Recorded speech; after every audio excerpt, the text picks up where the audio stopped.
Leo siku ya Jumapili, napenda nikuletee kipindi kinaitwa Sunday Blessings, kwa maana ya baraka za Jumapili. Kwa nini baraka za Jumapili?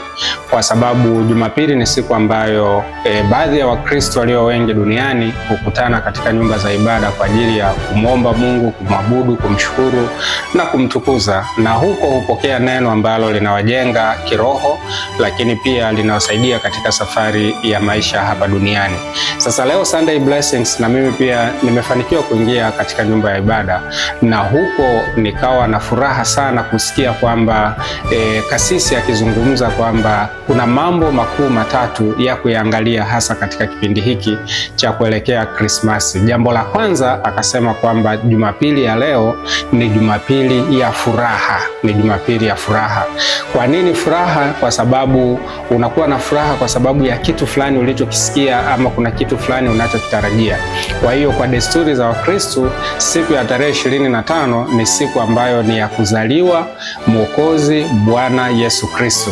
Kwa hivi kasisi akatufafanulia kwamba siku ya Jumapili ya leo ni siku ya furaha, kwa sababu bado siku chache mbele yetu kwa ajili ya kuweza kumpokea huyu mtoto Yesu atakayezaliwa kati yetu, kwa maana ya kwamba anakuja mkombozi ambaye sasa watu inabidi waanze shamra za kuanza.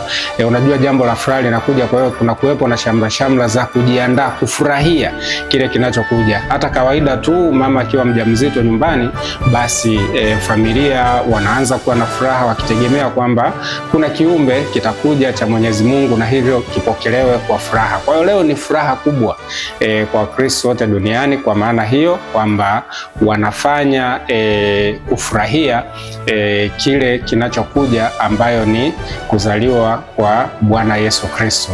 Lakini jambo lingine ambalo amelizungumza akasema kwamba katika kipindi hiki ambacho ni cha furaha lazima kuwe na matayarisho. Matayarisho sasa hapa maana ya kwamba wewe mwenyewe katika moyo wako ni lazima ujitayarishe. Unaenda kwenye Krismasi kuzaliwa, unaenda kumpokea mkombozi, lakini lazima ujitayarishe, nitampokeaje? Kwa hiyo katika roho kuna maandalizi fulani kama vile tunavyosema kwamba katika desturi ya kawaida siku ya Krismasi watu wanaanza matayarisho hapa na pale, chakula gani kitaliwa, nguo gani zitavaliwa, wapi zitasherehekea na vitu kama hivi.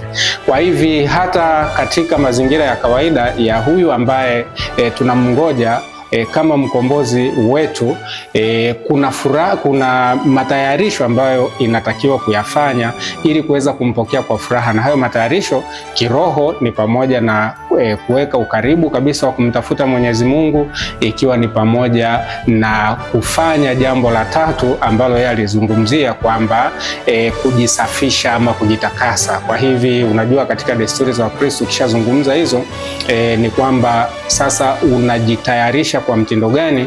Ni kama vile unatubu dhambi zako ukijua kwamba naenda kumpokea Mwokozi atakapozaliwa, na hivyo atakapozaliwa basi mimi niweze pia kuwa mpya. Nadhani mimi nilichojifunza kikubwa hapa ni kwamba katika maisha ya kawaida tunahitaji kujitayarisha katika vitu ambavyo jitayarisha kuvipokea vitu vizuri katika maisha yetu, na kwa misingi hiyo lazima kujisafisha pia, kujiweka kwenye hali fulani ya neema, kwamba ili uweze kuwa ni mtu huru, mtu hai, na mtu ambaye unaweza ukafanya ukapokea jambo na kulifanyia kazi kwa bidii. Kwa hivi hata Krismasi anapozaliwa Yesu, maana yake ni kwamba iwe ni Krismasi inayotubadilisha. Kila Krismasi basi iwe ni Krismasi ya mabadiliko, Krismasi ya mapinduzi kiroho, kimwili, kiafya, tuweze kumfuata Mungu kwa ukaribu zaidi na kumtumikia yeye, ili sasa tuweze kupata ile thawabu ya mwisho ambayo ni